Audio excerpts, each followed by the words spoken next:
आज जिला पटपड़गंज में विधानसभा त्रिलोकपुरी में अपनी बात की शुरुआत से पहले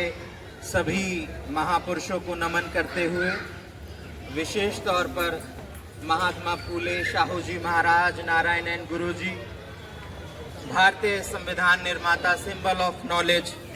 परम पूज्य बाबा साहेब अम्बेडकर,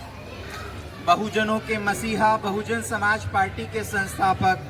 मान्यवर कांशीराम साहब को नमन करते हुए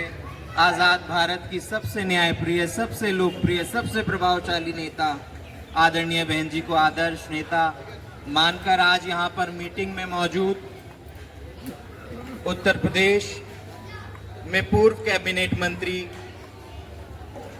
वर्तमान में केंद्रीय प्रभारी के तौर पर दिल्ली प्रदेश के प्रभारी आदरणीय धर्मवीर अशोक जी, साथ ही साथ प्रदेश के प्रदेश अध्यक्ष लक्ष्मण सिंह जी, प्रदेश के महासचिव सतीश चौधरी जी, प्रदेश प्रभारी और जोन प्रभारी के तौर पर देख रहे दिनेश गौतम जी, प्रेम जी, अजब सिंह जी,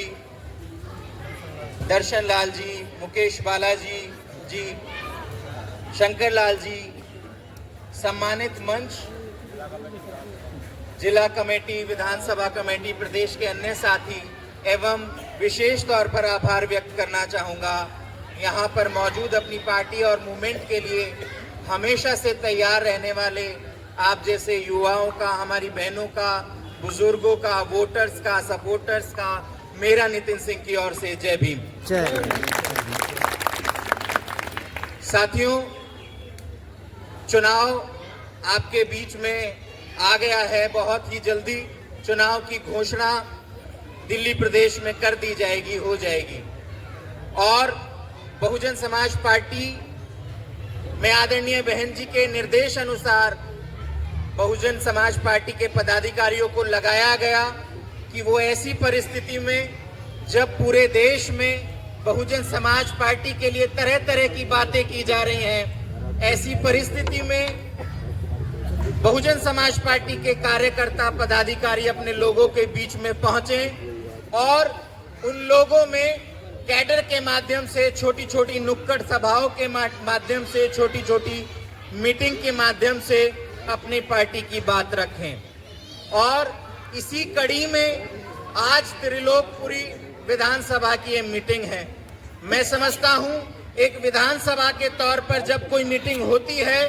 तो उसमें कार्यकर्ताओं को किसी ना किसी बहाने से, किसी ना किसी लालच से मीटिंग में लाया जाता है। लेकिन मेरे बीच में, मेरे सामने जो युवा साथी बैठे हैं, जो त्रिलोकपुरी विधानसभा के लोग बैठे हैं, उन्हें देखकर नहीं लगता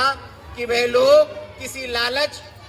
को मोहताज हैं, लालच की वजह से उन्हें इस मीटिंग में लाया गया है। मैं समझता हूं जितनी पार्टियां इस त्रिलोकपुरी विधानसभा के साथ साथ पूरे दिल्ली प्रदेश में मीटिंग रखेंगी, उन मीटिंग में उनके पास संसाधन इतने हैं, इतनी ज्यादा आर्थिक व्यवस्था उनकी मजबूत है, वे कहीं ना कहीं किसी ना किसी तरीके से मीटिंग में लोगों की भीड़ को प्रदर्शित करेंगे। और ऐसा होने में उनकी सहायता जो पूंजीवादी मीडिया होता है, मेरा उस मीडिया से मतलब है जिस मीडिया के चैनल्स जो हैं लाखों करोड़ों अरबों की व्यवस्था से टीवी के माध्यम से लोगों को सुबह शाम यह प्रचारित करके दिखाते हैं कि हमारी पार्टी दिल्ली प्रदेश में ऐसा कर रही है। भले ही वह पार्टी आप लोगों की बात रखती हो या ना रखती हो, हम यह मानते हैं हमारे पास इतने संसाधन नहीं है कि हम उनसे टक्कर ले सकें। लेकिन हम यह भी मानना पड़ेगा, आपको यह भी मानना पड़ेगा कि आखिरकार चुनाव या देश में सत्ता प्राप्ति अगर किसी चीज से होती है तो वोट के माध्यम से होती है। और हम यह बात अच्छे से जानते हैं, अगर हम आज तक वोट की ताकत को उत्तर प्रदेश में समझाते आए हैं ऐसी मीटिंगों के जरिए, तो क्यों ना हम दिल्ली प्रदेश में भी, जिसमें हमारा वोट ऑफ परसेंटेज पूर्व में 14% तक रहा, 14% तक रहा। मैं 14% की बात भले ही 8 या 12 के दौर की बात कर रहा हूं, लेकिन कम से कम हमने इसी मीटिंग के बलबूते पर 14% वोट लिया था। और आप यह मानिए कि वह लोग समझ गए थे कि अगर यह 14% वोट कांग्रेस की केंद्र सरकार जाने के बाद टिका रहा तो इस 14% वोट के क्या मायने होते हैं। इस 14% वोट के यह मायने हो सकते थे कि वह लोग जानते थे कि हम कांग्रेस को इसलिए हटा रहे हैं या हटाना चाहते हैं क्योंकि पूरे देश के सामने कांग्रेस की स्थिति जग जाहिर है, साफ है। और वो क्या स्थिति है कि कांग्रेस ने 50 सालों में जो इस देश में राज किया और झूठ के बलबूते पर इस देश में जो लूट मचाई, ऐसी पार्टी की स्थिति पूरे देश के सामने साफ होती नजर आ रही थी और पूरे देश को यह पता चल गया था। और विशेषकर मैं देश के वंचित समाज, SC, ST, OBC माइनॉरिटीज के लिए यह कहना चाहता हूं कि उन्होंने बाबा साहब के संविधान की बदौलत जो चीजें उन्हें मिली वे ये समझने में थोड़ा थोड़ा चलकर पढ़ने में कामयाब हुए और राजनीति समझने में कामयाब हुए। और उन्होंने देखा कि 50 साल में कांग्रेस ने इस देश को कैसे त्राही त्राही करके लूटा। और ऐसी स्थिति में उन्होंने देखा कि बीजेपी के लिए ये मजबूरी बन गई कि ये जो सत्ता है ये कहीं और शिफ्ट ना हो जाए, इसलिए उन्होंने 2G, 3G, स्पेक्ट्रम, कोल और ऐसे घटनाओं को, ऐसे जो घोटाले हुए उनको पूरे देश में उन्होंने उनको साफ किया और बताया कितने घोटाले हुए। और हमारे लोगों ने सोचा जब 50 साल में ऐसा हुआ तो अब की बार ऐसी सरकार को लाया जाए। मैं हमारे लोगों की बात उन लोगों की कर रहा हूं जो वंचित समाज है, और उनको लाया जाए जिन्होंने कहा कि अब की बार ये सरकार, अब की बार वो सरकार, हुई महंगाई की मार, महिलाओं पर अत्याचार, शोषण का वार, और इस तरह के नारे देकर उन्होंने देश के अधिकतम वंचित समाज के 90% लोगों का वोट इधर ले लिया। अब बात ये मैंने इसलिए बताई कि कांग्रेस से जब पीछा छुड़ाने के लिए भारतीय जनता पार्टी ने अपनी सरकार चलाई, तो मैं आपसे कहना चाहता हूं अब भारतीय जनता पार्टी से त्राही मच गई है और जो पूंजीवादी मीडिया की व्यवस्था है वो भी अब उन्हें चाहकर भी रोक नहीं पा रही है। अब आपको समझना ये होगा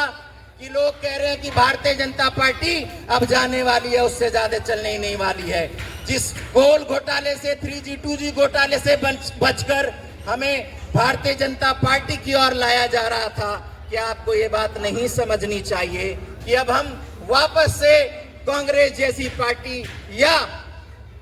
जिस पार्टी को 14% वोट को हटाया गया, बहुजन समाज पार्टी, उसको दिल्ली प्रदेश में इसलिए हटाया गया कि जब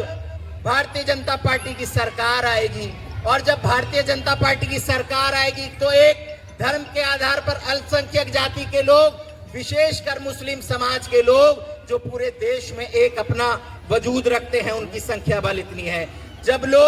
वो लोग सोचेंगे और दिल्ली के जो अति पिछड़े और दलित समाज के लोग यह सोचेंगे कि भाई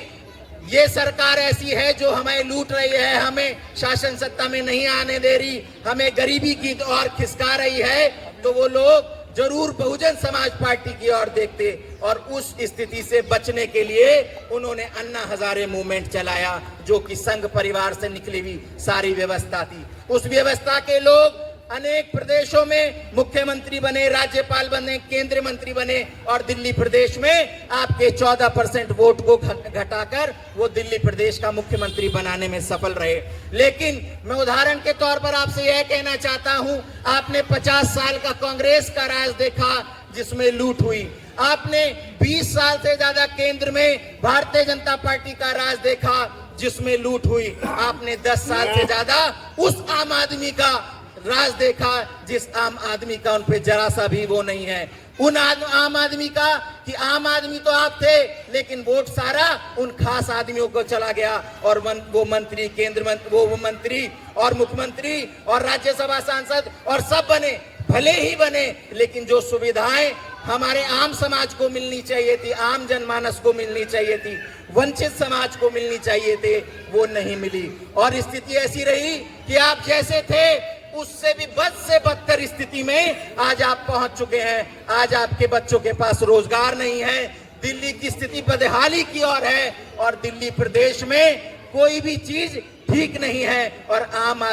आदमी करके इतनी बड़ी पार्टी का नेशनल मूवमेंट इन लोगों ने आघात पहुंचाया। लेकिन आपको यह भी मानना चाहिए, कुछ चीजें देर आती हैं, दुरुस्त आती हैं। हमारे साथ पूर्व में जितनी घटना हुई वह सब उदाहरण के लिए ठीक हुई। आपको उदाहरण के तौर पर सब सरकार देखने को मिली, लेकिन दिल्ली प्रदेश को वो सरकार देखने को नहीं मिली जो 84 से लगे हुए आज तक आपके बीच में बहुजन समाज पार्टी के लोग आते हैं, थोड़े थोड़े सहयोग की बात करते हैं और अपनी पार्टी को 4 बार देश के सबसे बड़े राजनीतिक प्रदेश में सरकारें बना देते हैं। मेरा युवाओं से कहना है कि हमें ऐसा लग रहा है इस बार मुकाबला दिल्ली प्रदेश में त्रिकोणीय नहीं चौकोणीय होने जा रहा है। 4 पार्टियां इस प्रदेश में इस बार चुनाव लड़ने के लिए प्रयासरत हैं और ऐसी स्थिति बन गई है कि अगर बहुजन समाज पार्टी को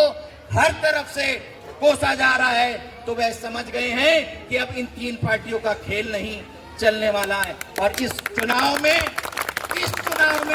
दिल्ली प्रदेश में खेल होने जा रहा है। चुनाव में जब त्रिकोणीय चुनाव होता है तो 70,000 के आसपास विधायक जीतता है। जब 2 में फाइट होती है तो 80-90 हजार तक चला जाता है। लेकिन जब त्रिकोणीय फाइट होगी तो यकीन मानिए 45-45 हजार, 50-50 हजार पर विधायक चुने जाएंगे। और अगर आप लोगों का साथ रहा, युवाओं को साथ रहा, तो हम ज्यादा नहीं कहते, सरकार तो किसी की बनने से नहीं रही और उसमें अगर पूरी तरह से भूमिका रहेगी तो मुख्य भूमिका रहेगी बहुजन समाज पार्टी की। और ज्यादा भी नहीं तो 8-10 विधायक आप लोगों के माध्यम से अगर हम बनाने में कामयाब हुए और अपना वोट ऑफ परसेंटेज हम 14% की ओर वापस करने में कामयाब और रहे तो हमारे लिए यह कहा जाएगा कि इन लोगों ने सब देखा, सारी मुसीबतें देखी, सारी पार्टियां टूटते हुए देखी, बड़े बड़े नेता टूटते हुए देखे, लेकिन अपनी नेता आदरणीय बहन जी के लिए और हमारे युवा माननीय आकाश आनंद जी के लिए और राष्ट्रीय पार्टी बहुजन समाज पार्टी के लिए यह वापस वो दौर आया है जो गरीबों और वंचितों की वोट डलकर आज दिल्ली प्रदेश में ऐसी स्थिति आई है कि दिल्ली प्रदेश में बहुजन समाज पार्टी की प्रदेश की सरकार बने और ऐसा काम हो जैसा उत्तर प्रदेश में हुआ होगा। समय का अभाव है, मैं ज्यादा समय ना लेते हुए ये कहना चाहूंगा कि ज्यादा से ज्यादा प्रचार में जुटते हुए युवाओं को खड़ा कर दीजिए। 2 महीने का खेल है और मैं यकीन के साथ कहता हूं इस बार दिल्ली में खेला होगा और आपके बलबूते पर होगा और हमारी सरकार बनेगी। इसी बात के साथ अपनी बात समाप्त करता हूं। जय भीम, जय भारत, जय बहुजन समाज पार्टी। धन्यवाद माननीय नितिन सिंह जी का। सम्मानित साथियों, जोरदार तालियों से उनका स्वागत करें।